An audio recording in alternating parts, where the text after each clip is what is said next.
Ang pangunahing tauhan, si Kafka Habino, ay gumamit ng chainsaw upang putulin ang mga bituka sa harap niya. Agad-agad, hindi mabilang na dumi ang sumambulat. Ang trabaho ni Kafka ay isang monster cleaner, na kilala bilang kaiju cleaner. Sa mundong ito na puno ng mga kaiju, dalawang propesyon ang umiiral. Ang isa ay ang puwersa ng depensa na responsable sa pagpuksa sa mga kaiju. Ang isa pa ay ang mga tagapaglinis na humaharap sa mga bangkay ng kaiju. Iniligtas ng Defense Force ang lungsod at lubos na iginagalang. Ang kanilang mga combat suit ay gawa sa kaiju fibers. Ang pagsusuot ng mga ito ay nagbibigay ng kakayahang patayin ang mga kaiju. Hindi inaasahan ng ating bida na isang kakaibang bug ang magpapabago sa kanya. Isang surot ang lumipad sa kanyang bibig, sumanib sa kanyang katawan. Ito sa huli ay naging isang nakakatakot na humanoid na kaiju. Halos mamatay ang kasamahan sa katabi sa takot na makita si Kafka.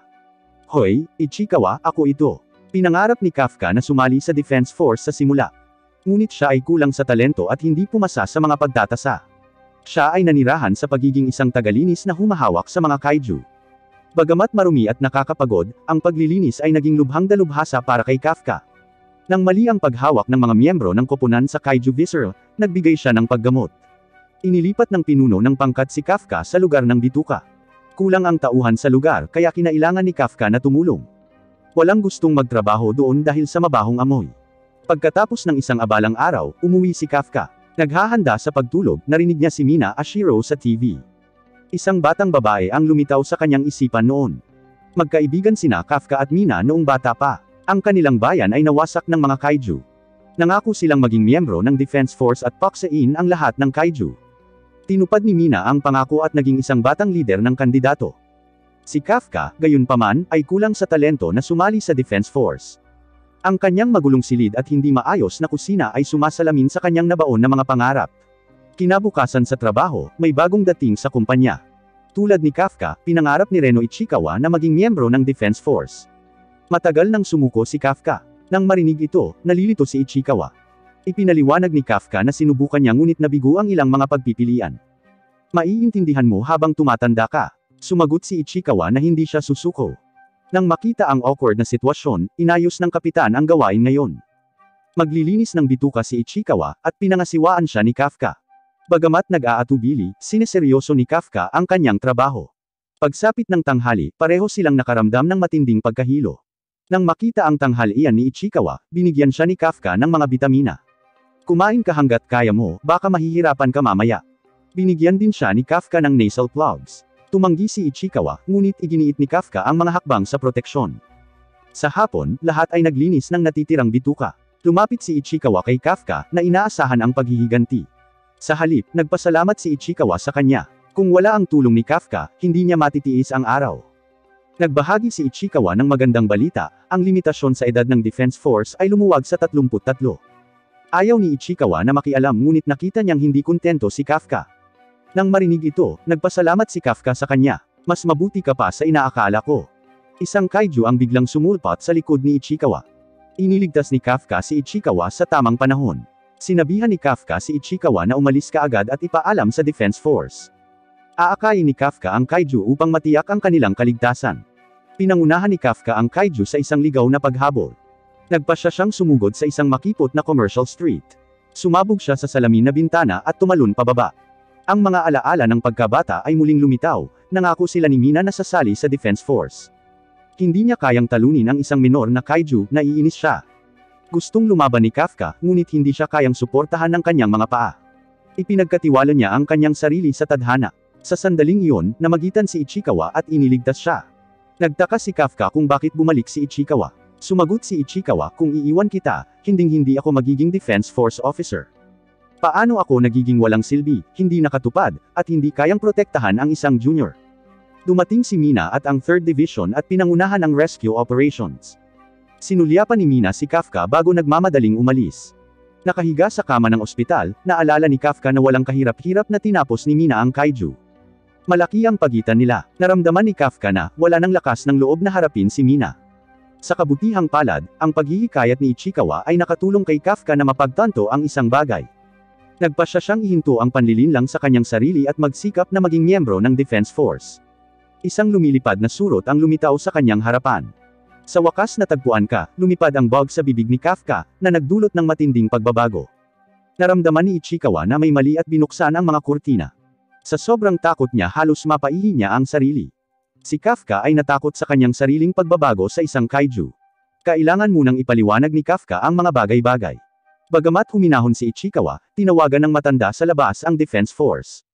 Natuklasan ni Kafka na tumaas ng husto ang kanyang lakas. Isang mahinang pagdikit sa dingding ang naging dahilan ng pagyanig ng ospital na parang lindol. Ang ingay ay umakit ng maraming nanunood. Upang maiwasan ang gulat, nagpasya si Kafka na umalis kaagad. Sa pagdating ng Defense Force, tumakbo si Kafka para dito. Lumabas tayo sa bintana. Ano ang mali sa katawan na ito? Hindi alam ni Ichikawa kung ano ang nangyari kay Kafka ngunit nagtiwala sa kanya. Iminungkahi niyang lumikas muna si Kafka. Sa pagmamadali, sinundan siya ni Kafka. Paglundag sa bintana, magkaiba ang kanilang taas. Naglabas ang Defense Force ng Emergency Evacuation Notice at sinugod ang ospital. Noon, narating ni Kafka at Ichikawa ang kalye. Ang puso ni Ichikawa ay nasa kaguluhan sa pagbabagong anyo ni Kafka. Hindi alam ni Kafka kung ano ang nangyayari nang may lumabas na kakaibang bug sa kanyang bibig. Mabilis na nahuli ng surot ang isang kalapit na uwak, pinalamanan ito sa kanyang bibig na ikinasusuko ni Ichikawa. Sa kabutihang palad, pagkatapos kumain ng uwak, bumalik si Kafka sa kanyang dating hitsura. Natahimik si Ichikawa nang biglang kailanganin ni Kafka na umihi. Parang walang organ na iyon sa katawan ni Kafka. Tapos may nangyaring nakakatawa. Hindi maaari, hindi na ako pwedeng magpakasal ngayon. Hayaan mo akong mamatay dito. Bagamat natakot si Kafka, wala nang problema ang kanyang katawan pagkatapos. Dinala ni Ichikawa si Kafka sa kordon, sa kabila nito ay isang lugar na walang nakatira. Naramdaman ni Kafka ang isang kaiju na papalapit mula sa ilalim ng lupa. Isang pagsabog ang naganap sa malapit, ang parehong uri ng kaiju ay umatake muli. Gumaan ang pakiramdam ni Ichikawa dahil mahahati sa dalawang grupo ang Defense Force. Ngunit nag-alinlangan si Kafka. Sa guho, isang batang babae ang walang magawang umiyak. Sinubukan siyang protektahan ng kanyang ina, na nakaipit sa ilalim ng kabinet. Kailangan ding tumakas ni nanay. Pakiusap, nakakapanabak na nag-rescue si Kafka, nagulat sa lakas ng kanyang suntok. Sinubukan niyang aliwin ang umiiyak na batang babae, ngunit mas natakot siya sa hitsura nito. Nagpasya siyang ngumiti para pasayahin siya, ngunit mas natakot siya nito. Dumating si Ichikawa at nalaman niyang nakapin ang ina sa ilalim ng kabinet. Madali siyang nailigtas ni Kafka. Nasugatan ang ina ngunit hindi naman gaanong nasaktan. Biglang bumalik ang kaiju. Sinabi ni Kafka kay Ichikawa na kunin ang mag-ina. Nanatili siya para patayin ang kaiju. Gusto kong suntukin ito ng malakas. Umatras tayo ng kaunti. Sumabog ang katawan ng kaiju na nagdulot ng pag-ulan ng dugo. Parang demonyo si Kafka. Nalampasan ng batang babae ang kanyang takot na makitang pinatay ni Kafka ang kaiju sa isang suntok. Mr. Kaijo, salamat. Wala nang dapat ikatakot ngayon. Oo, basta sabay nating harapin. Tara na, may hindi natupad na pangako si Kafka. Nakamit ng kanyang childhood friend ang kanyang pangarap habang wala siyang nagawa. Sa kabila ng pagiging kaiju, gusto niyang sumali sa Defense Force. Sa ilalim ng pagkahumaling na ito, bumalik si Kafka sa anyo ng tao. Dumating ang Defense Force sa pinangyarihan. Natagpuan nila ang kaiju na patay na. Nakiusap ang batang babae kay Mina na huwag patayin ang mabuting kaiju. Iniligtas niya siya at ang kanyang ina. Nagulat si Mina. Hindi pa siya nakarinig ng mabuting mga kaiju. Sina Kafka at Ichikawa ay nagbalat kayo bilang mga natakot na pasyente. Ang balita tungkol sa Kaiju No. 8 ay pumatok sa mga headline, at nagsimula ang isang nationwide manhunt. Nakatanggap sina Kafka at Ichikawa ng abiso ng pagpasa sa unang pagtatasa ng Defense Force.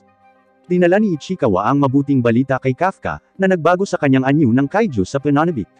Sinipa siya ni Ichikawa, hinihimok siyang bumalik. Ang mga broadcast ng balita tungkol sa kanya ay nasa lahat ng dako sa TV. Kahit na nahirapan si Kafka na kontrolin ang kanyang pagbabago, walang ibang nakakita nito. Nag-aalala si Ichikawa tungkol sa ikalawang round ng pagtatasa na kinasasangkutan ng maraming Defense Force officer. Natatakot siyang malantad ang pagkakakilanlan ni Kafka. Pinilit ni Kafka na makilahok. Ang pagsuko ay nangangahulugan ng hindi pagtupad sa kanyang pangako sa kanyang kaibigan noong bata pa, at hindi siya magiging lalaki kung gagawin niya. Makalipas ang 10 araw, dumating sila sa lugar ng pagsusuri. Mahigpit ang seguridad, at ang mga kandidato ay ilang beses na mas marami kaysa sa unang round. Habang naghahanda si Kafka na pumasok, tinawag siya ng isang babaeng may kambal na ponytail. Kinaronggan siya ng sasakyan ni Kafka sa pagparada. Nakita ni Kafka ang mga parking space sa lahat ng dako.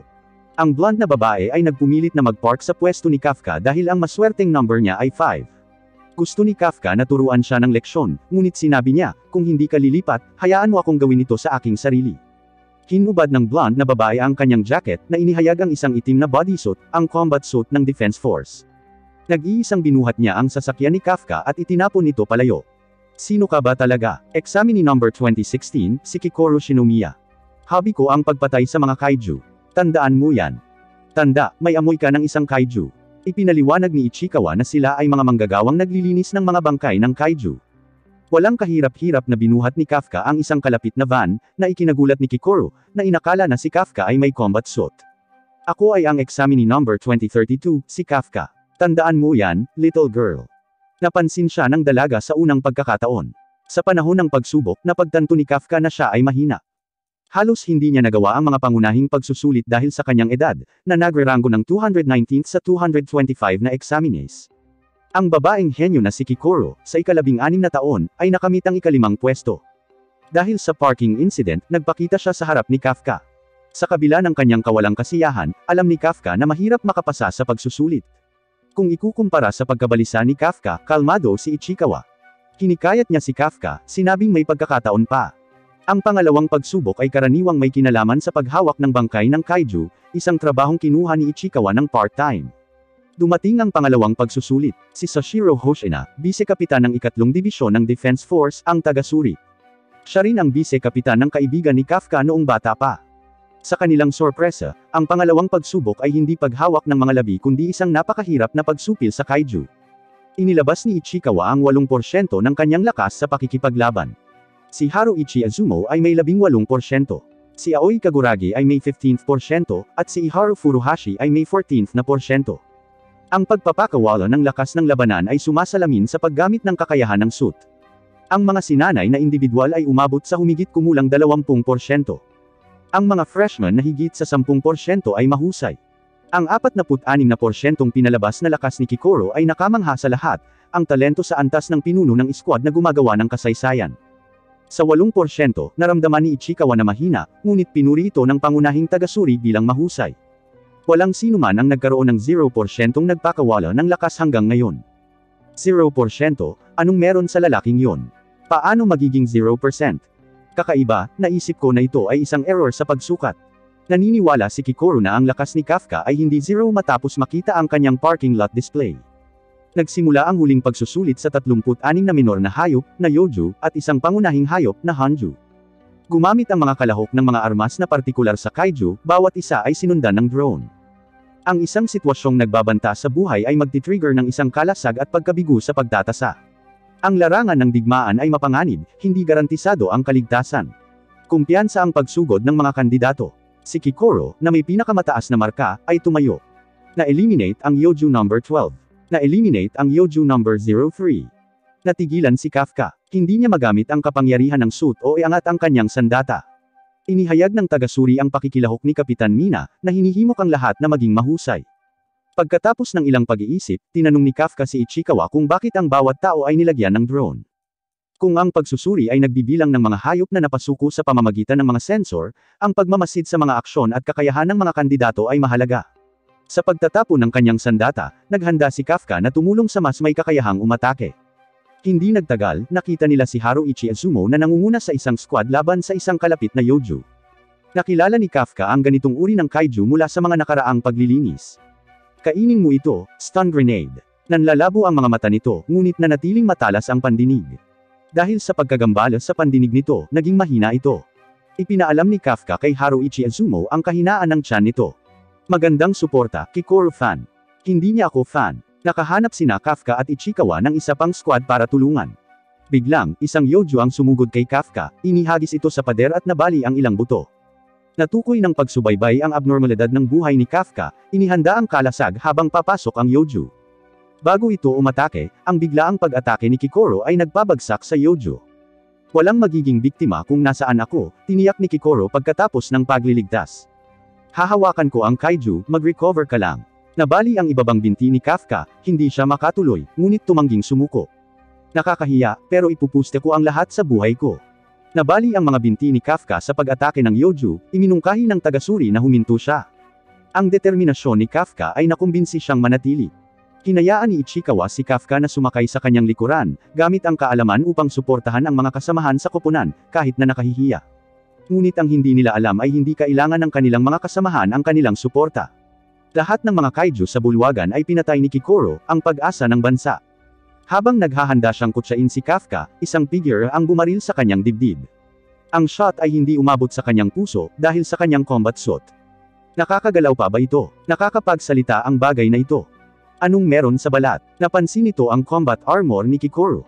Isa itong kaiju na may katalinuhan. Anong nangyayari?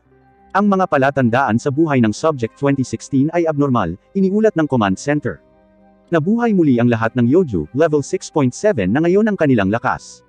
Pinaandar ni Mina ang mga kalasag, at kasama ang bise-kapitan, naglunsad ng pag-atake. Narinig ni Kikoro ang abiso ng paglikas ngunit nanatili upang maiwasan ang mga casualty. Gamit ang mga kalamnan ng kaiju, pinigilan niya ang dumudugo niyang sugat. Sa isang casual na welga, si Kikoro ay naiwang walang lakas. Naalala niya ang pagkabata, nagsusumikap para sa papuri ng kanyang ama ngunit madalas na nabigo. Ang kanyang pag-aayos sa tagumpay ay humantong sa hindi maiiwasang mga pagkabigo. Para sa kinabukasan ng bansa at sa kanyang pumanaw na ina, dapat siyang manatiling peak performing. Puno ng mga turo ng kanyang ama, nagpasya siyang huwag sumuko. Naagon ng kanyang baling braso ang kanyang kakayahang lumaban ng mabisa. Sa sandaling iyon, ang ulo ng kaiju ay sumibol ng mga sungay na pulang-pula at isang bambang buntot. I'm sorry, hindi ko pa rin kayang maging perpekto. Sa kanyang huling sandali, salamat sa iyo, lahat ay ligtas na lumikas. Ipaubaya sa akin ang natitira. Dumating si Kafka nang marinig na hinarap ni Kikoro ang muling nabuhay na Hanjo Kaiju. Nagbago, nakagulat si Kafka kay Kikoro, na nagtago ng kanyang lihim. Inatake ni Kafka ang Tail Beast Bomb daan-daang metro ang layo. Ipapaliwanag ko mamaya, tinatapos ko na ito ngayon. Magpahinga ka muna. Natuklasan ng Command Center ang isang high energy reaction, na umabot sa level 9.8. Natarante si Hoshina, ang isang level 9.8 kaiju ay maaaring sirain ang isang lungsod. Dahil nasira ang drone, si Kikoro lang ang nakakaalam ng pagbabago ni Kafka. Walang oras, wawasakin ko ito ng isang suntok, deklare ni Kafka. Sa isang suntok, naging abo ang kaiju, saglit na nabigla si Kikoro. Nagmadali si Kafka para harapin ang isang Yoju sa likod ni Kikoro. Tinukso ni Ichikawa si Kafka tungkol sa potensyal na pagkakalantad. Nakahinga si Kikoro, pinapanood si Kafka at Ichikawa na masayang nagtatalo. Sa sobrang pagkagulat, nahimitay si Kikoro, dumating ang mga tauhan ng Defense Force na naguguluhan. Gayunpaman, ang eksenang ito ay nagpaalala kay Hoshina ng insidente 3 buwan na ang nakakaraan. Lumabas ang Kaiju number 8. Ibinalik nina Kafka at Ichikawa si Kikoro. Agad siyang hinanap ni Hoshina matapos malaman ang kanilang ligtas na pagbabalik. Salamat sa pakikipaglaban sa Hanju. Ligtas ang lahat ng examinees. Nang marinig ito, nag-alinlangan si Kikoro. Tinanong ni Hoshina kung siya ang lumaban. Naaalala ang pag-aalala ni Kafka, sinabi niyang pinatay niya ang Hanju ng tiyak. Samantala, si Kaiju number 9 ay nakinig sa balita ngayon sa isang banyo. Nakarinig siya ng mga pinsala sa lugar ng pagsusulit ngunit walang nasawi, natulala. Namangha siya sa kakayahan ng kapitan ng 3 dibisyon. Isang tawag ang nagpatawag sa kanya pabalik sa trabaho. Nag-transform siya at umalis. Nagbalat kayo bilang tagapaglinis ng kaiju, nagkataon na nakatrabaho niya si Kafka, ang kanyang kasamahan. Na-hospital muli si Kafka, nagdusa ng mga bali ngunit gumaling sa ilang araw. Bumisita si Mina sa kwarto niya sa ospital, hindi para magbalik tanaw kundi para magpasalamat sa kanila. Naghintay si Kafka ng tamang panahon, determinadong tuparin ang kanilang pangako noong bata pa sila. Maghintay ka lang. Si Kikoro, na napupuot sa mga kaiju, ay iniligtas ng isa. Bilang nangunguna sa pagsusulit, nakaramdam siya ng hiya sa papuri ng kapitan. Hindi siya ang nakatalo sa kaiju kundi si Kafka, ang kanyang inferior. Ang napaka-outstanding na tao na hindi kwalipikado ay nakakahiya para kay Kikoro. Ang karangalan ay dapat kay Kafka, isang kahihiyan sa kanyang kawalan. Gusto kong itanong kung bakit ka naging kaiju, humingi ng tawad si Kafka sa pagdating niya sa gitna ng sitwasyon. Hindi na diskwalipika si Kafka, nakipagtalo si Hoshina na i-recruit siya. Sa kabila ng kanyang mababang marka, ang tactical na kontribusyon ni Kafka ay nagpahanga kina Hoshina at Mina. Higit pa rito, kapansin-pansin ang comedy relief ni Kafka, kaya binalak ni Hoshina na bigyan siya ng pagkakataon. Bilang isang kadet, hindi nakuha ni Kafka ang seremonya ng induction ng koponan dahil sa mga paghihigpit. Inamin na kakaiba, si Kafka ay nahaharap sa pagpapatalsik kung hindi maganda ang kanyang pagganap sa loob ng 3 buwan. Gayunpaman, umaasa ang kanyang mga kapwa-miyembro na makapasa siya sa pagsusulit. Sinimulan ni Kapitan Mina ang welcome speech habang nagtitipon ang lahat ng mga recruit. Ang mga pagpapakita at muling pagbabangon ng kaiju ay nagpapahiwatig ng mga misyon sa hinaharap na may mga panganib na nagbabanta sa buhay. Tatayo ako sa tabi mo, Mina. Unconsciously na binanggit ni Kafka. Ang kanyang sleep ay nakagulat sa lahat, na nagtatanong sa kanyang pag-uugali kay Kapitan Ashiro. Dahil sa kahihiyan, gusto ni Kafka na gumapang sa isang butas. Pinagalitan ni Mina si Kafka sa pagsasalita ng walang pahintulot, pinarusahan siya ng 100 push-up. Hindi makapagsalita, pinag-isipan ni Kafka ang reaksyon ni Mina, hindi niya namalayang nagpakita ito ng pagmamahal. Umisi si Hoshina, hindi inaasahan na magdudulot ng gulo si Kafka ng ganoon kaaga. Nakita niyang kakaiba ang banayad na parusa ni Mina, na nagpaplanong magtanong tungkol kay Kafka. Pinayagan ni Hoshina si Kafka na sumali dahil may nakita siyang kakaiba. Naglaho ang mga palatandaan ng buhay ng level 9.8 kaiju na natukoy, na nagpapataas ng mga hinala tungkol kay Kafka. Walang kamalay-malay, nakakumpleto si Kafka ng 100 push-up. Paglapit kay Kafka, sinabi ni Kikoro na mayroon silang mahalagang pag-uusapan. Naunawaan ni Ichikawa ang layunin ni Kikoro, na sumama kina Kafka at Kikoro sa isang liblib na kafe. Gustong malaman ni Kikoro kung paano naging kaiju si Kafka. Dahil naaliw si Kafka na hindi humingi ng paggamot sa Defense Force, ibinahagi ni Kikoro ang kanyang mga alalahanin. Nabalitaan bilang kaiju number 8, maaaring humarap si Kafka sa mga pagsusuri o weaponization kung mahuhuli. Kikoro, pakiusap, maging sikreto natin ito, iligtas ang isang mahirap na matanda. Masyado kang malapit. Naalala ni Kikoro ang pagliligtas ni Kafka at inilihim sa iba ang kanyang sikreto. Kung matuklasan niya ang potensyal ni Kafka na makapinsala, nangako siya ng personal na paghihiganti. Nakapagtataka, malumanay na tumugon si Kafka, ipinagkatiwala ang kanyang sarili kay Kikoro sa hinaharap. Mabilis na lumipas ang 2.5 buwan, na puno ng mahigpit na pang-araw-araw na pagsasanay. Kapansin-pansing mahusay si Ichikawa, pinataas ang kanyang lakas mula 8% hanggang 18%. Nakumpleto niya ang pagsasanay sa pagbaril sa isang kahangahangang 2 minuto at 35 segundo. Si Furuhashi, madalas ikumpara kay Ichikawa, ay natapos sa loob ng 2 segundo na mas mabagal. Tumakas din ang kanyang lakas, na umabot sa kahangahangang 20% kakayahan. Si Kikoro ang namumukod-tangi, na nagtapos sa loob lamang ng 1 minuto at 16 na segundo. Ang kanyang pinakawalan na lakas ay isang kahangahangang 55%, na higit sa kanyang mga kapantay. Sumunod sina Aoi at Haruichi na may lakas na 25% bawat isa, na nagpapakita ng kahanga-hanga. Sa kaibahan, ang pagbaril ni Kafka ay tumagal ng 6 na minuto at 39 na segundo. Ang kanyang pagtatansya ng lakas ay isang katamtamang 1%, mas mababa kaysa sa kanyang mga kapantay. Nakita mo yun, Kikoro. Nag-improve ako sa wakas sa isa, yehey. Huwag kang lalapit, paano ba naman, purihin mo ako. Bakit mo pinagyayabang ang 1% mo? Binalaan ni Hoshina si Kafka laban sa napaaga na pagdiriwang, na nagbibigay diin sa mga hamon sa hinaharap. Nagutos siya ng 10 karagdagang lap, na binibigyang diin ang mahirap na daan patungo sa pagiging miyembro. Di nagtagal ay gabi na, at ang mga lalaki ay pumunta sa paliguan para magbabad. Inihambing ni Iharu Furuhashi ang mga kalamnan kay Ichikawa, na nagudyok kay Kafka na sumali.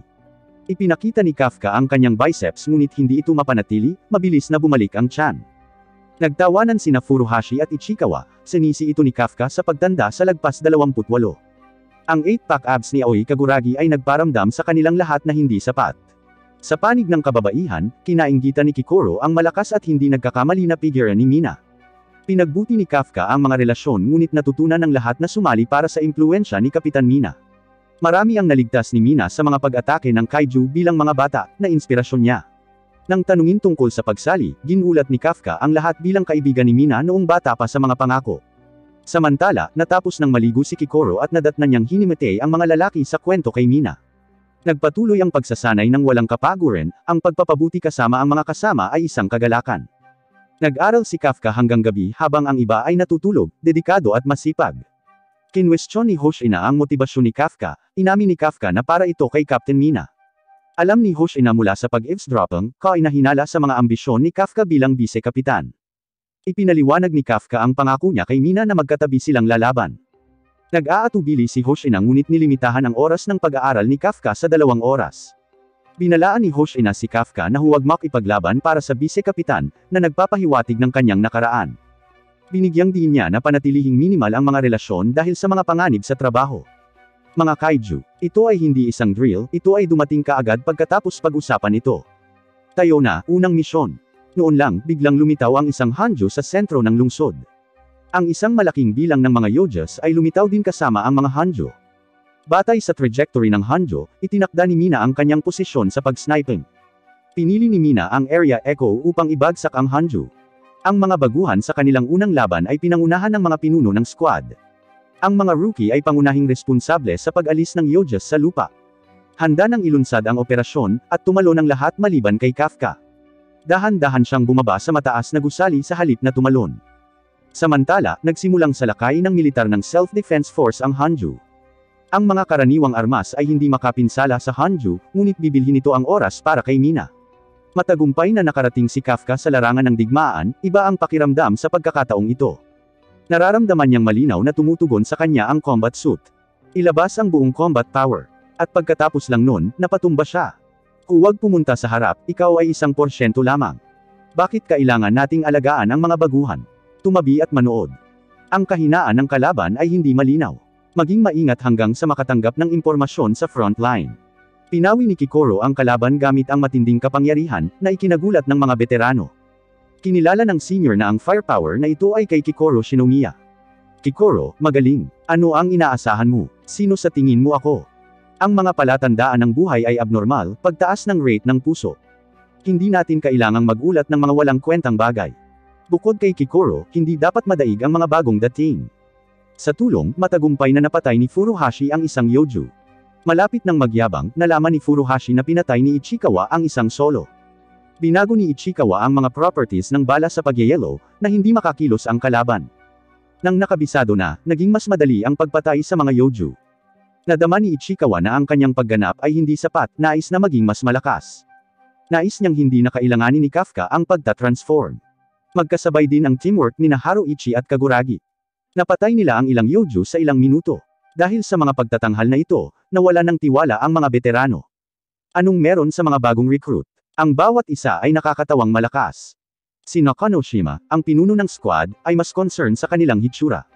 Isipin na nasa ilalim ko ang dalawang iyon, naisip niya, bukod sa mga estudyanteng ito, ang karaniwang lakas ay mas mataas kaysa sa mga nakaraang taon. Kinumpirma ng Departamento ng Pagmamasid na na-eliminate ang Yoju sa paligid ng Area Juliet. Nang makita ang balitang ito ay nabalisa si Kafka. Matindi ang laban ng lahat, paanong ako nahuhuli sa likod? Nag-isip si Kafka kung ano ang maaari niyang gawin. Naalala niya ang payo ng isang veterano, upang patayin ang isang Yoju, hanapin ang mahina nitong lugar. Bumaling si Kafka sa isang bangkay ng Yoju, na nagpasya na gamitin ang kanyang espesyalidad. Natagpuan ni Kafka ang core ng kaiju sa junction ng ulo at katawan nito. Natuklasan niya ang isang bagay na napakahalaga, ang Yojas ay may mga organo sa pag-aanak. Nangangahulugan nito na ang mga organ na ito ay dapat sirain upang ganap na maalis ang Yojas. Nang marinig ang balitang ito, inatasan ni Hoshino ang Departamento ng Pagmamasid na ipaalam sa lahat. Pinuri niya si Kafka, ginamit mo ang dati mong karanasan sa trabaho. Magaling. Agad na napuno ng motibasyon si Kafka. Nagpasya siyang sirain ang lahat ng mga regenerative na organo. Gagawin niya ang lahat para makarating sa tabi ni Mina. Habang tumatakbo si Kafka, isang malakas na pagsabog ang nagmula sa malapit. Ito ang larangan ng digmaan ng Hanjo kung saan nagsimula ang labanan. Nakatayo si Mina sa ibabaw ng isang mataas na gusali na may electromagnetic cannon. Ang kanyang saklaw ay nakatutok sa malayong Hanjo. Na-load ang unang round, magsisimula ang ballistic na pagkalkula. Kalmado ang mukha ni Mina, parang makinang walang emosyon. Nang makita niya ang kanyang childhood friend, sumagi sa kanyang isipan ang pangakong binitiwan nila. Kafka, ito na ako ngayon. Kahit na ang isang kapitan ay may mga sandali ng pagmamalaki. Pinakawalan niya ang kapangyarihan ng kanyang combat suit. Naghahatid ng isang buong puwersang welga na may 76% lakas sa pakikipaglaban. Tinusok ng laser cannon ang Hanju. Ang lakas ng putok na ito ay nakagulat sa lahat. Ito ang lakas na inaasahan mong lumaban na kasama siya. Handa nang mag-load ang ikalawang round. 2 putok ang pumatay sa Hanju. Nang bumagsak ang Hanjo, nakita ng Departamento ng Pagmamasid ang matinding pinsala sa Hanjo. Kinarga ni Mina ang ikatlong round. Tapos yung pang-apat. Nagpakawala ng 2 magkasunod na putok sa bumagsak na Hanjo. Kung gusto mong lumaban sa tabi niya, kailangan mo ng pantay na kapangyarihan. Lumapit si Hoshina kay Kafka. Kaya mo bang gawin ang ganoong bagay? Masyadong mababa ang aking combat power gamit ang shooting weapons. Hindi ko may kumpara kay Mina na makakaharap sa malalaking mga kaiju. Kung medium or small kaiju ang kalaban, mas mahusay ako. Sa isang iglap, hiniwa ni Hoshina ang isang Yoju na nasa likuran niya. Sobrang bilis hindi ko makita. Nagmula si Hoshino sa mahabang linya ng mga kaiju neutralizer. Mula noong panahon ng Muromachi, nag-specialize sa malapit na labanan. Ang mga miyembro ng antas ng captain at vice captain ang pinakamalakas. Mayroon silang espesyal na kagamitan na angkop sa kanilang mga kakayahan. Nang marinig ang pakikipaglaban sa Hanjo, sinabi ni Hoshino, tandaan, ang patuloy na pagpapahusay sa iyong sarili ay nagpapahintulot sa iyo na lumaban kasama si Mina. Ang tunay na labanan ay darating pa. Kahit na matapos ang pakikipaglaban sa Hanjo, hindi mabilang na Yojas ang dumagsa. Ang gawain ay alisin ang lahat ng Yojas at maiwasan ang mga strays. Pagkarinig nito, pawis na pawis ang mga bagong dating. Sa nakaraang labanan ay naubos ang kanilang lakas. Ang kanilang lakas sa pakikipaglaban ay makabuluhang nabawasan. Ang unang misyon na ito ay mahirap. Gayunpaman, ang pagligtas sa pagsubok na ito ay walang alinlangan na magpapalaki sa kanilang lakas. Ang lakas ng karamihan sa mga miyembro ng koponan ay nasa pagitan ng 20% hanggang 30%. Nanatili sila sa antas na ito sa buong buhay nila. Iilan lang ang lumalampas sa threshold na ito. Si Kikoru lang ang nakakagawa nito sa kasalukuyan. Ngunit nakita ni Hoshino ang potensyal sa ibang tao. Si Ichikawa ay patuloy na lumalakas. Napansin ni Iharu ang pag-usad ni Ichikawa. Sumailalim siya sa 5 taong pagsasanay. Malayo na siya ngayon sa likod ni Ichikawa. Ito ay nagsasalita tungkol sa talento ni Ichikawa. Itinuro sila ng commander sa ibang lugar. Sa kanilang paglalakbay, natuklasan nila ang isang tagapaglinis na nakasquat sa tabi ng isang bangkay ng kaiju. Bakit may naglilinis dito hindi pa oras para sa dissection work? Pati ang lalaking ito, ang reproductive organ ay nawasak. Bakit natuklasan ang kahinaan? Isang taong nakakaintindi ng mga kaiju. Hindi inaasahan ni Ichikawa ang invisible attack ng cleaner. Ang pag-atake ay lubhang nasugatan ang kanyang kasama. Ang katawan ng naglilinis ay lumawak ng husto. Nag-transform siya bilang isang humanoid na kaiju. Napagtanto nila na ito ay kaiju number 9. Alam na sila ay outmatched, naisipan ni Ichikawa na tumawag para sa backup. Ang lahat ng narinig niya sa pamamagitan ng kanyang earpiece ay static. Ang number 9 ay naghiwalay sa lugar. Noong una ay nagtatago sa mga tao, ngayon ay nagtatrabaho sa pangangaso. Nagpaplanong kunin ang dalawa bilang mga eksperimentong sample. Naglunsad siya ng isa pang pag-atake. Matalinong iniwasan ni Ichikawa ang mga kritikal na punto. Sinabi ni Kikoru na panuurin ang mga daliri ni number 9. Ang mga pag-atake ay masyadong mabilis upang makita. Ang pagbibigay pansin sa kanyang mga daliri ang susi. Nagawa ni Ichikawa na umiwas ng perpekto. Sinamantala ang pagkasorpresa ni number 9, nagpaputok si Ichikawa ng freeze bullet. Hinimok niya si Iharu na tumakas at humingi ng mga reinforcement. Ang mapagmataas na si Iharu ay nag-aatubili na sumunod. Muli siyang iniligtas ni Ichikawa. Naintindihan naman ni Iharu. Ang pananatili ay makakapigil lamang kay Ichikawa. Nagpa siya si Iharu na umalis. Pagharap sa number 9, alam ni Ichikawa na wala siyang laban. Sumali siya sa defense force upang manindigan para sa mga kasama. Sinimulan ni Ichikawa ang kanyang laban, alam niyang maaaring mamatay siya. Nagpasya siyang bumili ng oras para kay Iharu. Samantala, lalong nagalit si Iharu. Bakit kaya lumaban si Ichikawa habang tumatakas siya? Sa paggunita sa sinabi ni Hoshino tungkol sa lakas ng labanan, si Iharu ay natigil sa 20%. Dahil nailigtas siya ni Mina, gusto niyang maging teammate niya. Hindi nataranta ang number 9 sa pag-atake ni Ichikawa. Nag-teleport siya sa harap ni Ichikawa. Mayroon ka bang pangkontra sa galaw na ito? Hindi mabilang na mga pag-atake ang nagpaputok kay Ichikawa. Ngunit sa kritikal na sandaling iyon, bumalik si Iharu upang iligtas siya. Bakit ka bumalik? Napagtanto ni Iharu na hindi siya nagagalit kay Ichikawa. Naiinis siya sa sarili niya dahil walang pag-unlad. Ichikawa, hindi ikaw ang dapat magprotekta sa akin. Ako ang dapat magprotekta sa iyo. Tumakbo ka man, nang walang pahintulot ko, walang makakaalis. Nagpasya silang lumaban ng buong lakas. Ang pagtalo sa kaiju ay ang kanilang pagkakataon upang mabuhay. Si Iharu, malubhang nasugatan, maaari lamang mag-cover kay Ichikawa. Gumawa siya ng pagkakataon para kay Ichikawa na makapaghatid ng kritikal na welga. Sumugod ka na, Reno. Isang conductor round. Hindi lang ikaw ang nag-eksperimento sa mga bala. Haad lang ito sa aking paggalaw, kaya ayusin natin ito. Panuurin mong mabuti, na natamaan ng maraming beses, alam ko ang tiyempo. Naiwasan din ni Iharu ang finger cannon blast. Ito rin. Reno. Combat power, maximum release. Diyos, bigyan mo ako ng makapangyarihang kapangyarihan ni Kapitan Ashiro. Ibinaba ni Ichikawa ang kanyang salvo kay number 9. Gayunpaman, nang mawala ang usok, nasaksihan ni Ichikawa ang isang eksena ng kawalan ng pag-asa. Ang kanyang buong pag-atake ay hinarang ng mga Yojas corpses na ipinatawag ni number 9.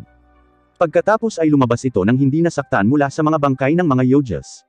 Wala sa mga pagpipilian si Ichikawa. Sa awa ng mga kanyan ng daliri ni number 9. Sa ibang lugar, nakatanggap si Hoshino ng impormasyon mula sa command center. Hindi nila makontak sina Ichikawa at Iharu. Maging ang kanilang mga palatandaan sa buhay ay hindi matukoy. Natarante si Kafka nang marinig ang balitang ito. Siya at si Kikoro ay nakapansin ng mga palatandaan ng muling pagkabuhay sa mga Yojas. Naisip nilang dalawa na lumitaw si Kaiju number 9. Partikular sa lugar kung nasaan sina Ichikawa at Iharu. Samantala, si Ichikawa ay halos hindi makagalaw. Hindi inaasahan ni number 9 na gagalaw si Ichikawa sa kabila ng mga pinsala. Iniwasan ni number 9 ang mahahalagang lugar upang makuha ang isang buhay na sample. Ngunit ang paglalayong sirain ang mga hindi mahahalagang function ay napatunayang mahirap. Ipinagpatuloy ni number 9 ang kanyang pag-atake kay Ichikawa para pigilan ang kanyang paggalaw. Ngunit naglunsad ng counter-attack si Iharu. Isa-isang hinarang ni number 9 ang mga atake ni Iharu. Nakita nito ang mga paraan ng pag-atake ni Iharu. Sa isang pitik ng daliri, naalis ni number 9 ang sandata ni Iharu. Binali niya ang mga binti ni Iharu. Lumapit si number 9 kay Ichikawa.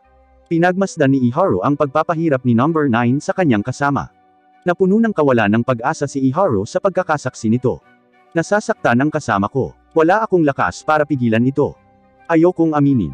Si Reno ay hindi ka panipaniwala. Magiging kapitan ang batang iyon. Paano ko siya hahayaang mamatay? Hinila ni Iharu ang gatilyo. Ngunit tuluyang nasira ang sandata. Wala nang mas mapang wasak. Si number 9 ay humarap kay Ichikawa. Hindi na niya kailangan si Iharu. Kahit ayaw, inilapag ni Iharu ang kanyang sandata. Nagdarasal sa sinuman na iligtas si Ichikawa. Pwede ka nang mamatay. Ang mamamatay ay ikaw, anak ng aso. Kitang-kita ko ang katawan ko, sumabog ang ulo ko. Sorry, late ako. Napakahina ko. Hindi ko ginustong magtapos ng ganito. Pinag-transform ko pa rin siya ulit. Hindi inaasahan ni Kafka na hindi papatayin ng kanyang suntok ang kalaban. Inilipat niya si Ichikawa sa isang ligtas na lugar. At hinimok si Ichikawa na itigil ang pagdurugo. Tahimik na naglakad si Kafka patungo sa kalaban. Ganap na gumaling ang mga sugat ni number 9. Naguguluhan siya. Bakit pinilit ni Kafka na hadlangan siya? Pero gugustuhin niya ang isang malakas na bangkay na gagamiting sangla. May lumitaw na maliit na butas sa dibdib ni Kafka. Sa kanyang estadong kaijo, hindi maipagtanggol ni Kafka ang welga na ito. Alam ni number 9 na hindi maaaring bantaan ng strike na ito ang buhay ni Kafka.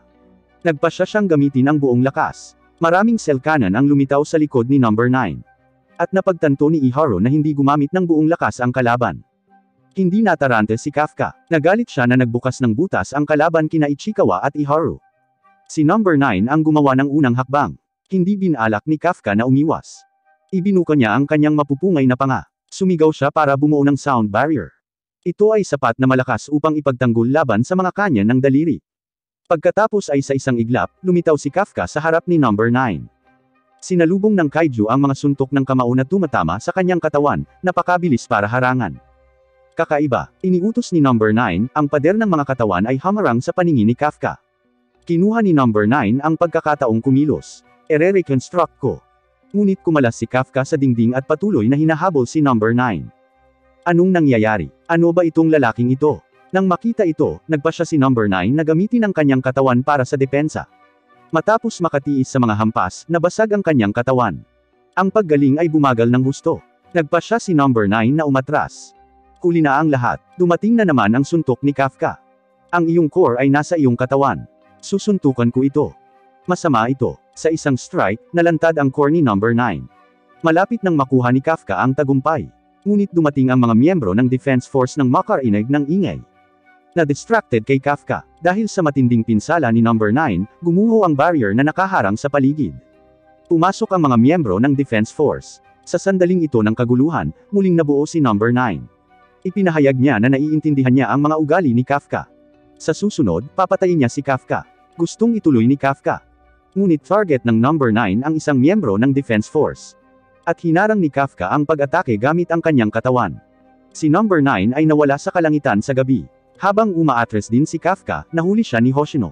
Akala niya ay sinaktan ni Kafka si Ichikawa at ang iba pa. Dahil mapaghiganti siya, si Hoshino ay nanumpa na pababagsakin si Kafka. Hindi alam ni Hoshino na ito ay tunay na si Kafka. Malapit nang sumiklab ang isang laban. Mabilis na humakbang si Hoshino patungo kay Kafka. Hiniwa niya ang kanyang leeg, ngunit sakto namang gumalaw si Kafka. Iniwasan niya ang pinsala. Sunod-sunod na laslas ang sumunod. Bahagya namang umiwas si Kafka. Paglabas ng eskinita, natigilan sila. Narinig ni Kafka na ang close combat skills ni Hoshino ay nalampasan si Mina. Ngayong nararanasan mismo, napagtanto niya ang lakas ni Hoshino. Nakipagtalo ito sa isang numbered kaiju. Nakita ni Kafka ang mapaglarong panig ni Hoshino. Hindi ko siya nakitang seryoso. Pinuri ni Hoshino ang matigas na balat ni Kafka. Nakakuha siya ng 2 o 3 hiwa ngunit walang pinsala. Mukhang kailangan kong magseryoso. Ito si Vice Captain Hoshino na papatay ng kaiju. Nagre-request na i-release ang control ng limiter. Roger. Umabot sa 92% ang pinakawala na lakas ni Hoshino. I-neutralize ko ang kaiju number 8. Hindi inaasahan ni Kafka na susubukan siyang patayin ni Hoshino. Hindi gustong atakihin ni Kafka si Hoshino. Masyadong malakas ang suntok niya. Ang isang hit ay maaaring mapunta si Hoshino sa mga bangkay. Ngunit hindi nagpapigil si Hoshino. Hiniwa ang katawan ni Kafka. Dumaan ang espada. Napagtanto lamang ni Kafka na siya ay hindi isang kalaban na natalo sa pamamagitan ng pagpigil. Walang choice si Kafka kundi tumakbo. Agad na naabutan ng kalaban. Hindi gumaling si Kafka sa oras. Habang lumalabas ang mga laslas sa kanyang katawan. Ang lakas ni Kikoro ay nagpahanga kay Kafka. Kung ikukumpara kay Hoshino, ito ay langit at lupa. Nahigitan ng lakas ni Hoshino ang mga kakayahan ng tao. Halos matamaan si Kafka. Lumikha siya ng distansya. Pinatigas ang kanyang katawan at pinagaling ang mga sugat. Ngunit pagkatapos ay natanto, na ang regenerating ay nakakatupok ng isang malaking halaga ng stamina. Hindi mapalagay si Kafka. Ilang hit pa, madrain na siya. Habang nagmumuni-muni, dumating muli ang pag-atake ni Hoshino. Maaaring harangan ni Kafka ang ilang strike. Napakabilis at lakas ng atake ni Hoshino. Nagulat si Hoshino habang nagpapatuloy ang laban. Inakala niya na ang lakas ni Kafka ay maaaring Fortitude 8.0. Classified bilang isang Daikaiju. Ang mga kilos ni Kafka ay kakaiba sa kanya. Ang kanyang layunin ay palaging isang bagay, ang kunin ang ulo ni Kafka. Ang kanyang karaniwang itim na kambal na blades ay agad na naging matengkad na pula. Isang double combo na pag-atake ng Invisible Blade. Ito ay isang pang-aakit, Mist Slasher. Laking gulat ni Hoshino nang makitang nasa bibig ni Kafka ang talon. Inaasahan ni Kafka na tatamaan ni Hoshino ang kinaroroonan ng kanyang core. Nang makita ang pag-atake ni Kafka, sumigaw si Hoshino sa sobrang sama ng loob. Naalis ni Kaiju number 8 ang Twin Blades. Inayos ni Hoshino ang sarili at muling tumingin. Si Kafka ay nawala ng walang bakas. Lumayo siya. Report, nakatakas si Kaiju number 8. Sa ibang lugar, nag-alala si Kikoro sa kaligtasan ni Kafka. Bumungad sa kanya si Kafka. Dahil sa walang humpay na depensa, pagod na pagod ang katawan ni Kafka. Humakbang si Kikoro para suportahan si Kafka. Ang unang mga salita ni Kafka ay isang paghingi ng tawad. Hinayaan ko siyang makalayo, yung lalaking nanakit sayo. Namula si Kikoro. Sinadya ni Kafka na tingnan din sina Ichikawa at Iharu. Pinigilan siya ni Kikoro. Tiniyak niya sa kanya na magiging maayos sila. Ginagamit ng teknolohiyang medikal ng Defense Force ang mga kakayahan sa pagbabagong buhay ng mga kaiju. Sa halip na mag-alala tungkol sa kanila, alalahanin ang iyong sarili. Nakipag-ugnayan ka kay Vice Captain Hoshino. Napaupo si Hoshino sa lupa, nanlulumo. Hindi niya maintindihan kung bakit siya iniligtas ng kaiju. Isa itong matinding kahihiyan. Ganap na nakuha ni Mina ang hindi gaanong kagandahang bahagi niya. Kinuha ni Mina ang kanyang telepono para gunitain ang sandaling iyon. Nagtanong si Mina tungkol sa lakas ni Kaiju number 8. Naabot na ng kalaban ang antas ng Daikaiju. Nagulat si Mina. 5 taon nang hindi nakita ang ganoong kaiju level. Sa kabutihang palad, ang number 8 ay hindi nanakit ng sinuman, na nagmumungkahi na hindi siya isang mamamatay. Pagkatapos ng pagsusuri, naunawaan ni Hoshino ang pinagmula ng kakaibang pakiramdam. Noong nakaraang laban, ang kaiju number 8 ay parang tao. Isang kagyat na mensahe ang nagmula sa mga nasasakupan. Ang kaiju na umaatake kay Iharu at Ichikawa ay lumitaw sa anyo ng tao. Pinatibay nito ang mga hinala ni Hoshino. Samantala, ang sugatang number 9 ay naglakad sa kalsada. Pinagalitan siya ng isang dumadaang driver. Si number 9 sa simula ay sinadya upang patayin ang driver. Nagpasya siya sa ibang paraan, at least may sasabihin. Oras na para sa bagong mukha. Ang mga istasyon ng TV ay nagulat tungkol sa kanyang pag-iral. Nakalista siya bilang kaiju number 9. Hindi siya naabala nito. Inaalala niya ang kanyang sarili sa pakikitungo sa kaiju number 8. Sa isang ospital, nagising si Ichikawa mula sa isang coma. Nadatnan niya si Kafka sa tabi niya. Salamat sa pagligtas sa amin ni Iharu. Natigilan sina Kafka at Kikoro. Bakit ka nagpapasalamat sa matanda? Walang kam-alay-malay si Ichikawa na nasa tabi nila si Iharu. So nandito din si Iharu. Iniligtas tayo ni Kaiju number 8. Napansin niya ang reproductive organ. Mabilis na sumagot si Kikoro. Pinigilan nito ang walang muwang na si Iharu na maghinala kay Kafka. Sa pagbanggit sa number 8 ay pinuri siya ni Iharu. Kahit na siya ay isang kaiju, sinuntok niya ang ulo ni number 9. Medyo nahiya si Kafka. Natarante si Iharu. Bakit ka namumula, matanda? Hindi siya nahihiya. Ganito lagi ang mukha niyang tanga. Totoo yan. Sa kabutihang palad, nakikipag-usap kami kay Iharu. Pagkatapos ng discharge, nag-organisa si Hoshino ng isang pagdiriwang. Nagbigay ang restaurant ng A6 grade Wagyu beef. Nagulat silang lahat sina Kafka, Ichikawa, at Iharu. Hindi alam na A6 grade Wagyu beef ang umiiral. Ipinaliwanag ni Kikoro ang kanilang mga reaksyon, siya ang tagapagmana ng isang pangunahing tagagawa ng anti-kaiju. Azumo Tech, ang pinakamalaking kumpanya sa bansa. Ang kumpanyang gumagawa ng mga combat suit. Sa pinansyal, kahit ang pamilya Shinomiya ay hindi maikukumpara. Nagsimula na ang pagdiriwang. Nasiyahan ang lahat sa kanilang pagkain at inumin. Sa hindi inaasahang pagkakataon kay Ichikawa, nagkaroon ng pagtatalo sa pagitan ng mga miyembro. Ipinaliwanag ni Hoshino na bahagi ito ng pagdiriwang. Tinalakay ng mga miyembro ang mga isyu at payo sa misyon. Naunawaan ni Ichikawa na gusto ng lahat na umunlad. Inihayag ni Hoshino, na tukoy ni Kafka ang mga kahinaan ng kaiju, na binabawasan ang pinsala. Si Kafka ay na-promote sa General Officer. Ang silid ay sumabog sa cheers. Nakita ng lahat ang pagsisikap ni Kafka. Kinaumagahan, natuklasan ni Kafka na naglabas si Mina ng opisyal na utos. Maraming gustong sabihin si Kafka. Dahil sa mga nabago nilang status, nilunok niya ang kanyang mga salita. Sabi ni Mina kay Kafka, huwag ka pa ring maging masaya. Ang pakikipaglaban sa tabi ko ay nangangailangan ng malaking pag-unlad. Natuwa si Kafka na naalala ni Mina ang kanilang pangako noong bata pa sila. Maghintay lang, pagtawag sa isang superior officer sa pangalan, mapaparusahan ka ng 50 push-up. Nadulas na naman. Ang Kaiju number 8 at number 9 na business ay nangangailangan ng ulat sa punong tanggapan. Hahawakan ni Hoshino ang mga kasunod na pamamaraan. Tatanungin siya ng mga detalye. Naintindihan. Personal kang inirekomenda ni Hoshino. Huwag mo siyang pababayaan. Roger. Bilang opisyal na miyembro, ipinagpatuloy ni Kafka ang pag-aaral tuwing gabi. Ngayong gabi, napansin ni Kafka na bukas ang mga ilaw sa training room. Akala niya ay may nakalimot na i-off ang mga ito. Si Hoshino ay nagsasanay gamit ang kanyang espada sa loob. Si Hoshino ay nakikipaglaban sa isang naisip na kaaway. Napagtanto ni Kafka na parang pamilyar ang mga galaw ni Hoshino. Nililiko ni Hoshino ang kanilang labanan. Bumagsak si Kafka, na alerto si Hoshino sa kanyang presensya. Tinanong ni Kafka si Hoshino kung ano ang ginagawa niya. Ipinaliwanag ni Hoshino na nag-estratehiya siya para kay number 8. Sa susunod, maaari ko na siyang putulin. Sinabi ni Hoshino na ang paglabas ng lahat sa simula ay maaaring makabasag ng core ni number 8. Halos matakot si Kafka. Nararapat maging vice captain si Hoshino. Pag-aaral ng late para sa proteksyon ng lahat. Ang mga ordinaryong miyembro ay hindi tugma sa mga umuusbong na humanoid na mga kaiju. Hinangaan ni Kafka ang marangal na silhouette ni Hoshino. Sinabi ni Kafka na siya ay magiging isang pangunahing puwersa sa pagtatanggol. Tinukso ni Hoshino na sinasabing ang 1% pagiging epektibo ng labanan ni Kafka ay nagiging makabuluhan ay nangangahulugan na lumilipad ang mga baboy. Pananatilihin ko ang aking mga inaasahan sa 1%. Mataas sa itaas ng lungsod, lumapit ang panganib. Simulan ang pagbaba. Hindi naisip ni Kafka na ang pinakaligtas na lugar ay magdaranas ng malaking pag-atake. Dumagundong ang hindi mabilang na mga bulalakaw, na ginawang dagat ng apoy ang base. Ang pagsabog ay gumising sa lahat ng miyembro ng koponan. Iniulat ng command center na ang mga meteor ay mga kaiju. Bawat kaiju ay may Fortitude 6.0, Hanju class kaiju. Isinuot ni Hoshina ang kanyang battle suit. Wala si Kapitan Mina, kaya si Hoshina ang namumuno. Ang mga miyembro ng Defense Force ay agarang nag-deploy, na hinihikayat ang mga kaiju sa lugar ng pagsasanay bilang pangunahing layunin. Walang mga ulat ng sakuna sa labas ng base. Nangangahulugan ito na pinupuntirya ng mga kaiju ang base. May napansin si Kafka na mali. 10 wyvern type na kaiju ang lumilitaw taon-taon, lahat ay kumikilos ng mag-isa. Sa pagkakataong ito ay kumilos sila bilang isang grupo, na nagpapahiwatig ng isang makapangyarihang commander. Ngunit bago matapos ang babala ni Kafka, nakasalubong ni Hoshina ang pinuno.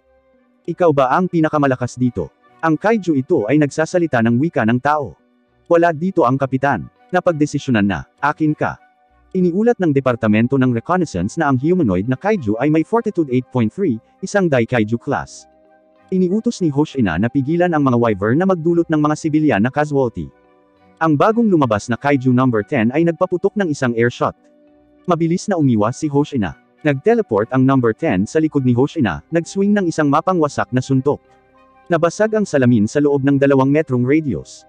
Naiwasan ni Hoshina ang pag-atake at nailigtas ang kanyang teammate. Natuwa si number 10. Ang mga nakaraang pag-atake ay mga pagsubok. Si Hoshina ay isang karapat-dapat na kalaban. Naglabas ng utos ni number 10. Nag-respond ang mga wyverns. Nag-alala si Hoshina dahil karamihan sa mga miyembro ng koponan ay mga bagong recruit. Umatake na naman si number 10. Nakatuon si Hoshina sa pagharap sa number 10. Naiwasan ni Hoshina ang isa pang pag-atake, napansin ang lakas ni number 10. Maihahambing sa isang meteor, na ang isang hit ay nangangahulugan ng kamatayan. Patuloy ang pag-atake ng magkabilang panig. Napagtanto ni Hoshino na ang panlabas ni number 10 ay mas matigas kaysa kay number 8. Hindi masira ng mga pag-atake ang depensa. Ang mga pag-atake ng rookies ay hindi rin nakapasok sa mga depensa ng mga wyverns. Natutunan ni Kafka mula sa mga libro ang tungkol sa kahinaan ng wyvern, matigas ang kanilang balat sa harapan. Ngunit upang mabawasan ang timbang, ang kanilang mga likod ay may kaunting proteksyon. Ang core ay malamang na nandoon. Nang marinig ang pagsusuri ni Kafka, nahati ang koponan sa dalawang grupo. Isang grupo ang nakagambala sa mga kaiju, ang isa naman ay umatake sa mga mahihinang lugar. Habang sila ay umaatake, ang welga ni Haruichi ay naputol ng isang wyvern. Nagkaroon ng gulat sa koponan, hindi inaasahan ang pagtutulungan ng wyvern sa isa't isa. Ang lahat ng mga unit ay nagulat na ang mga plano ng labanan ay nabigo. Imposibleng ma-outflank ang mga kaiju dahil sa koordinasyon. May solusyon si Kikoro. Isang ilaw ang tumungo patungo sa kaiju sa pag-atake ni Kikoro. Nabasag agad ang depensa ng wyvern. Nalutas ng kapangyarihan ni Kikoro ang problema. Isang espesyal na sandata ang nagpalakas sa kanya. Binigyan siya ni Mina ng sandata para maging ikatlong pangunahing puwersa ng Division 3. Ang sandata ay may tatlong kakayahan, pull trigger na nagpapadala ng shockwave pabalik upang mapabilis. Axe Technique 1, Falling Thunder. Maglabas ng shockwave pasulong sa panahon ng banggaan. Axe Technique 2, Water Skimmer. Napakalakas. Ngunit walang magawa si Kikoro laban sa isang wyvern sa kalangitan. Nagyelo ang katawan ng wyvern. Nabaril ng kakaibang nagyayelong bala ng Defense Force. Tumitaw si Ichikawa, tinitiyak na hindi na muling lilipad ang kaiju. Mahusay siyang nakikipaglaban sa isang mataas na antas ng kaiju. Technique 3, Half Moon. Nagpasya si Shinomiya na makipagtambol kay Ichikawa, na naging isang hindi mapigilan na duo sa larangan ng digmaan. Naging mahalagang bahagi sila ng plano. Ang dalawa ay ginulo ang mga wyvern, habang ang iba ay binaril ang kanilang nakalabas na likod. Sa kanilang suporta, hindi naging problema ang pakikitungo sa mga wyvern. Ang pangunahing isyu kay Kaiju number 10. Si Hoshina ay nasangkot sa isang matinding labanan. Ang lakas ni number 10 ay para sa kasiyahan, hindi pagpatay. Ito ay hindi pangkaraniwan para sa isang kaiju. Binalak ni Hoshina na dalhin si number 10 hanggang sa gate 3. Ngunit nasira ni number 10 ang reinforced steel gates. Ang pakikipaglaban sa akin sa ganitong lawak ay bihira. Kakainin kita para sa ikabubuhay. Si Hoshina ay nagplano ng labanan ng maaga. Natuklasan niyang may mga puwang ang balat ni number 10. Naakit niya si number 10 sa training ground, iniiwasan ang pinsala sa mga kasamahan sa koponan. Sa labas ng training grounds, isang teammate ang malapit ng mabugbog. Gumamit si Kafka ng bahagyang pagbabago sa kanyang mga binti upang iligtas siya. Muling sumusugod ang wyvern, ngunit naantala ni Kikoro ng isang malakas na strike. Tiniyak ni Ichikawa kay Kafka na magtiwala sa pangkat. Dumating ang mga reinforcement. Ang mga off-duty na opisyal ay ipinakalat, na nagpabago sa takbo ng labanan. Sa training grounds, sumiklab ang malaking labanan. One-sided ang kinalabasan. Ang mga pag-atake ni Hoshina ay palaging nakakapinsala kay number 10. Maaaring hampasin ni Hoshina ang mga puwang sa balat ni number 10. Hanggat alam ko kung saan ako pupunta, kakayanin ko ito. Ang pag-iisip ni number 10 ay optimistiko, ngunit ang katotohanan ay malupit. Sa totoo lang, madaling maputol ni Hoshina ang panlabas ni number 10 ng buong lakas. Hoshina Style Sword Slay Technique 2, Cross Slasher. Technique 4, Wild Slasher. Hiniwa ni Hoshina si number 10, pinutol ang kanyang mga braso at leeg. Ngunit pagkatapos ng matinding atake, muling nabuhay ang katawan ni number 10. Lalong naging excited si number 10, nasiyahan sa pantay na kalaban. Muli silang nakipagpalitan ng mga pag-atake. Mabilis na umikot si Hoshina kay number 10 habang naglalazlas. Si number 10 ay marahas na ibinaba ang kanyang mga kamao, hindi tumatama kay Hoshina. Ito ang itinaguyod ni number 10 sa buong buhay niya. Ngunit hindi sila pantay na tugma. Nahulog ang espada ni Hoshina, pinutol ang kanang kamay ni number 10 sa 8 bahagi, na inilantad ang core. Ang iyong core ay medyo maliit. Technique 6, Eightfold Slasher. Bago magdiwang, binalaan ni Hoshina na hindi papatay si number 10. Naramdaman ni Kafka, nang hindi nagbabago, ang nakakatakot na aura. Nakita ni Hoshina ang tinadtad na katawan ni number 10 na bumukol, naglalabas ng mataas na temperatura. Umatras si Hoshina. Sinukat ng Departamento ng Reconnaissance ni number 10, may Fortitude 9.0. Walang kapangyarihan si Hoshina na patayin si number 10. Nabasag ng kanyang mga pag-atake ang shell ni number 10 ngunit hindi makapinsala sa core. Ang mga pag-atake ni Hoshina ay hindi masyadong malalim. Ang tanging pagkakataon ay mapagod siya at tusukin ang core. Naghatid ang system ng masamang balita, umabot ang maximum release sa loob ng 10 minuto. May 1 minuto pa si Hoshina para lumaban. Isang wyvern ang sumugod kay Hoshina at nag-self-destruct. Ginamit ni Hoshina ang usok at mga gusali ng pagsabog bilang cover. Paglukso sa blindside ni number 10, inilunsad niya ang Technique 6. Ngunit isang masa ng mga mata ang lumitaw sa likod ni number 10. Sinampal si Hoshina, pinalipad ng daan-daang metro. Naabot ng battle suit ang limitasyon nito at na-deactivate. Ang matinding pinsala ay nagbunsod kay Hoshina sa mga alaala. Sinabi ng kanyang ama kung ipinanganak noong unang panahon, si Hoshina ay isang henyo. Ngunit ngayon, nakaharap sa napakalaking mga kaiju, ang mga baril ay mainstream. Si Hoshina ay hindi kailanman makakapaglabas ng maraming kapangyarihan gamit ang isang baril. Ito ang dahilan kung bakit hindi optimistic ang kanyang ama sa kanya. Inaasahan niya na malapit nang umalis si Hoshina sa Defense Force. Ang pag-asa lamang sa mga espada ay haantong sa kamatayan. Gayunpaman, mataas ang tingin ni Mina kay Hoshina. Sa kaibahan, wala siyang talento sa mga espada. Ang pagharap sa maliliit at katamtamang laki ng mga kaiju ay nangangailangan kay Hoshina. Kaya naman, inimbitahan ni Mina si Hoshina na sumali sa kanyang team. Dito niya natupad ang kanyang halaga ayon sa gusto niya. Hindi upang biguan ang mga inaasahan ni Mina, kahit na sinusunog ang kanyang huling piraso ng buhay. Desidido siyang gampanan ang kanyang tungkulin bilang bise-kapitan. Si Hoshina, sa kanyang limitasyon, ay patuloy na lumalaban kay number 10. Technique 2, Cross Slasher, Technique 3, Return Slasher, Technique 4, Wild Slasher. Sa huli, siya ay tinamaan ng isang mapangwasak na pag-atake. Nahuli siya ni number 10. Nasaksihan ni Kafka ng buo ang eksena. Nang maramdaman ang energy reaction ni number 10, sumugod siya. Hindi na nakapagpigil si Kafka. Ang gusto lang niya ay ibahin ang anyo at iligtas ang bise-kapitan. Gayunpaman, bigla niyang narinig ang isang pamilyar na boses. Everyone, salamat sa inyong pagsisikap. Ang boses na ito. Kaiju, mukhang nanalo ako. Ang boses ay si Kapitan Mina.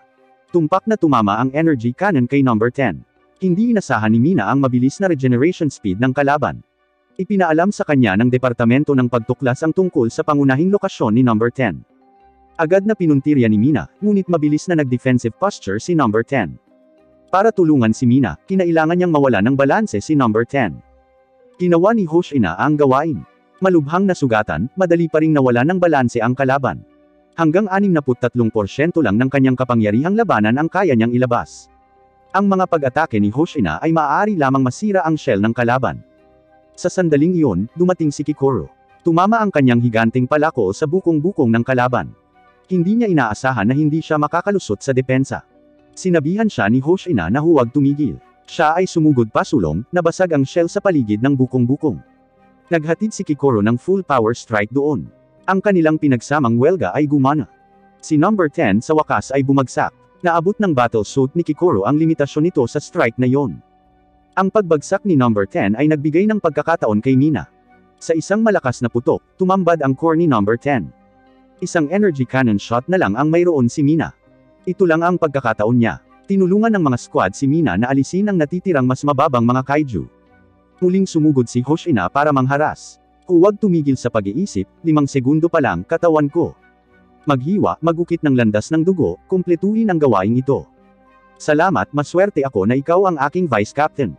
Full power release, 96%. Tinutukan ni Mina ang core ni number 10. Handa na siyang magpaputok ng huling energy cannon. Sa pagkakataong ito, tutusukan ko ang kalaban.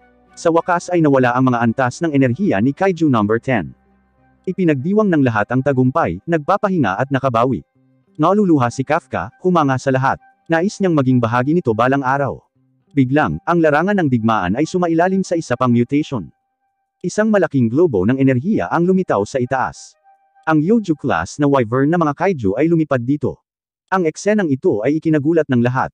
Ang Departamento ng Reconnaissance ay nagulat ng mapangwasak na balita.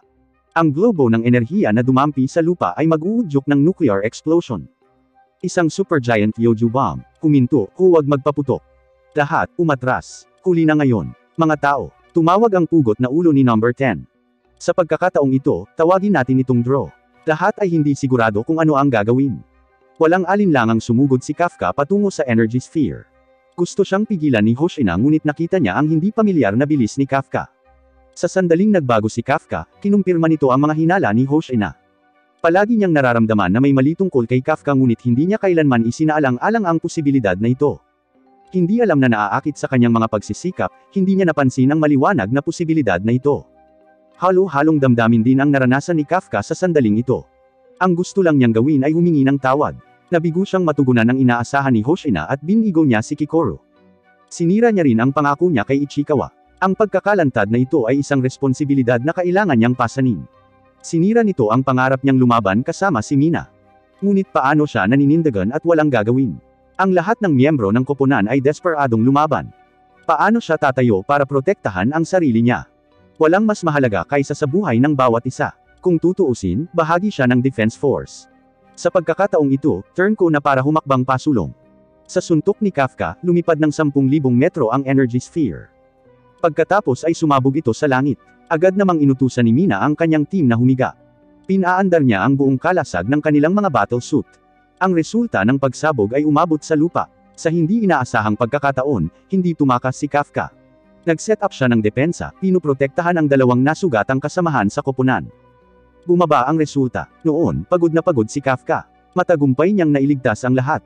Nalantad ang sikreto niya bilang Kaiju number 8. Habino Kafka, Kaiju number 8, ikaw ay inaaresto. Nagbago si Kafka sa number 8 upang iligtas ang lungsod.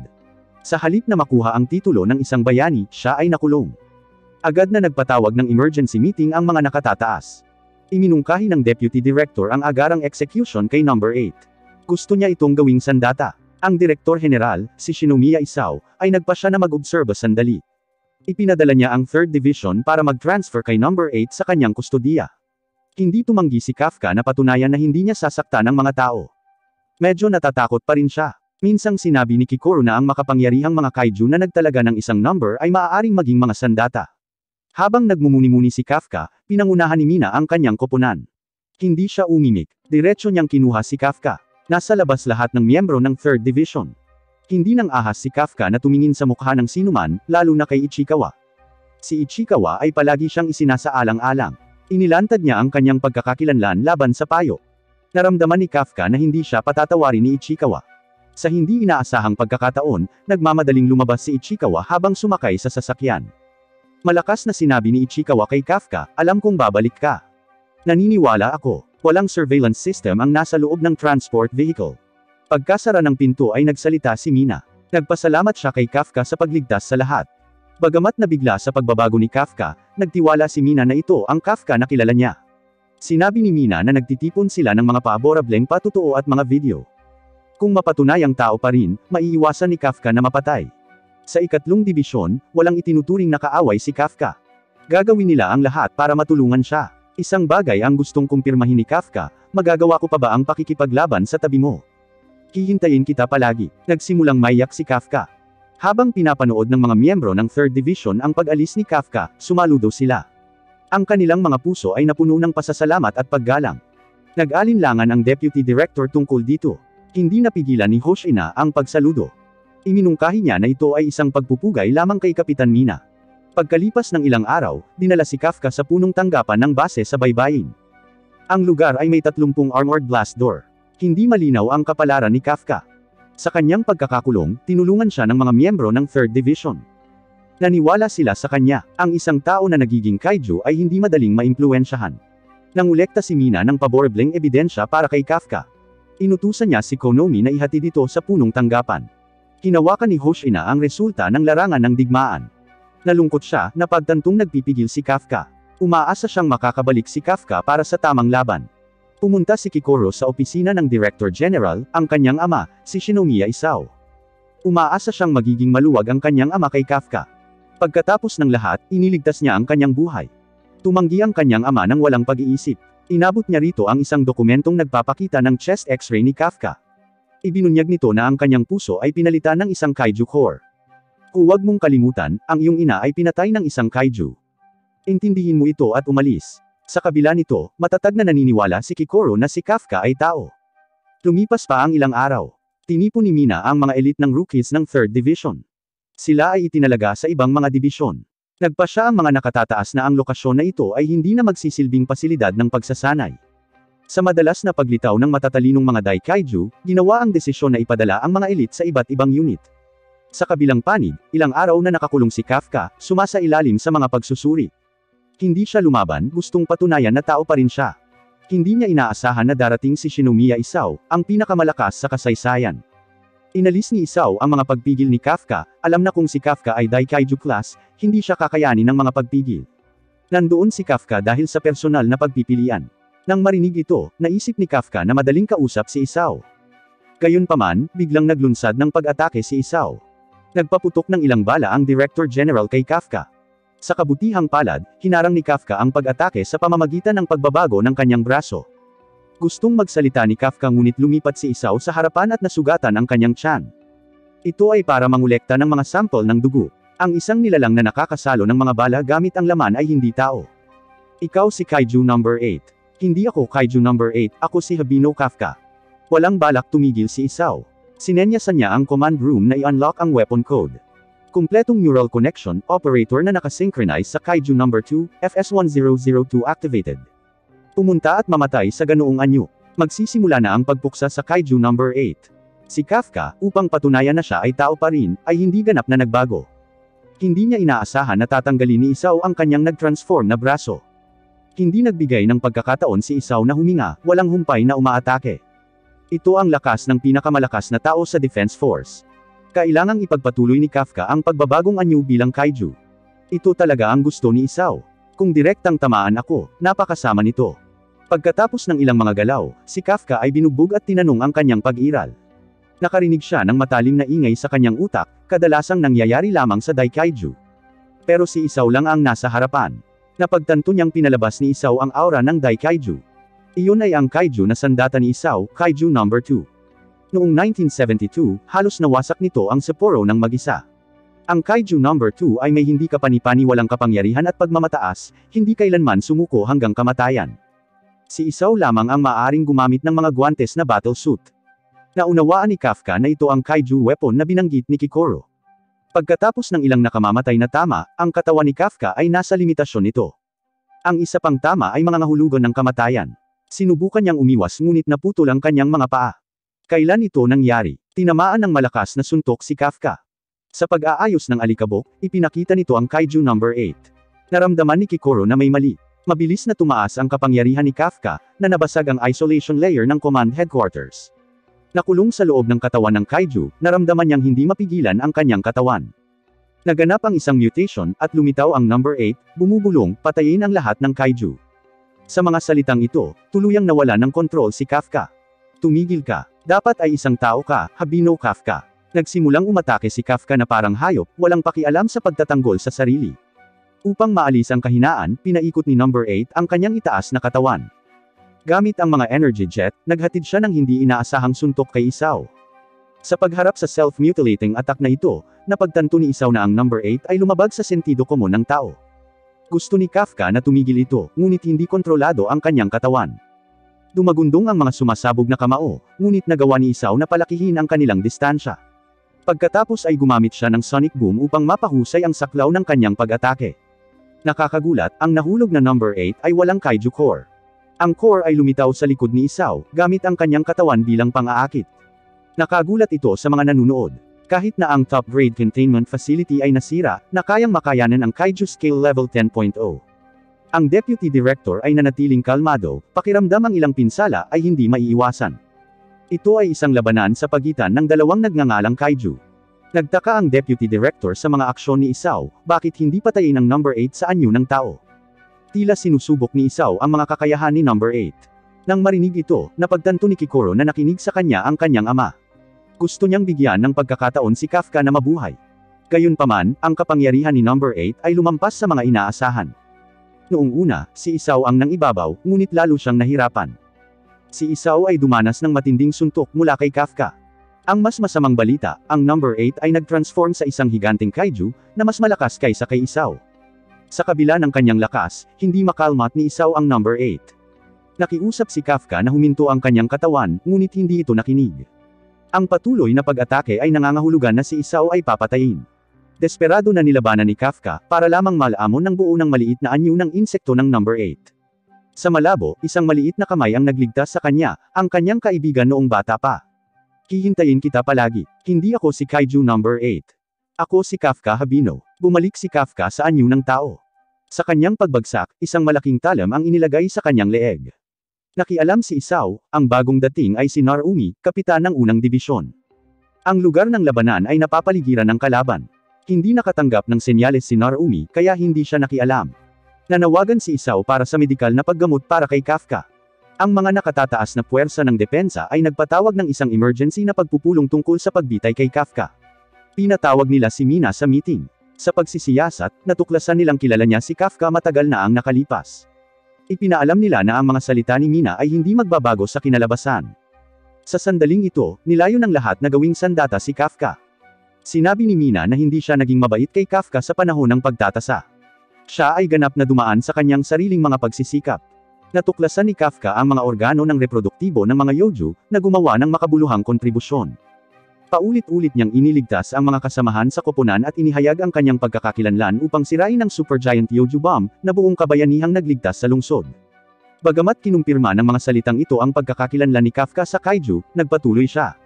Ang kanyang lakas sa pakikipaglaban ay 0%, at siya ay nabigo sa pagsusulit ng 12 beses, hindi kailanman nanloko gamit ang kaiju power. Ang pinakamatanda sa mga bagong miyembro ng koponan, hindi siya sumuko. Sa kabila ng mga pagkabigo, 0% lakas ng pakikipaglaban, at pagbabagong anyo ng kaiju, hindi siya tumigil sa pagliligtas sa iba. Si Kafka ay hindi sumusuko at handang magsakripisyo ng higit sa sinuman. Naniwala si Mina sa puso ni Kafka. Iniisip ng iba na pinagtatakpan ni Mina ang kanyang nasasakupan. Pinagdudahan nila ang malabong konsepto ng puso. Naantig si Isao sa sinabi ni Mina. Hinayaan niyang bumalik si Mina sa pwesto niya. Inihayag niya ang kanyang huling desisyon. Nakahiga si Kafka sa hilang pod, iniisip ang kanyang pagkabata. Nang makitang nalulungkot si Mina, nakaramdam ng pag-ayaw si Kafka. Nagpasya siyang pagbayarin ang mga kaiju.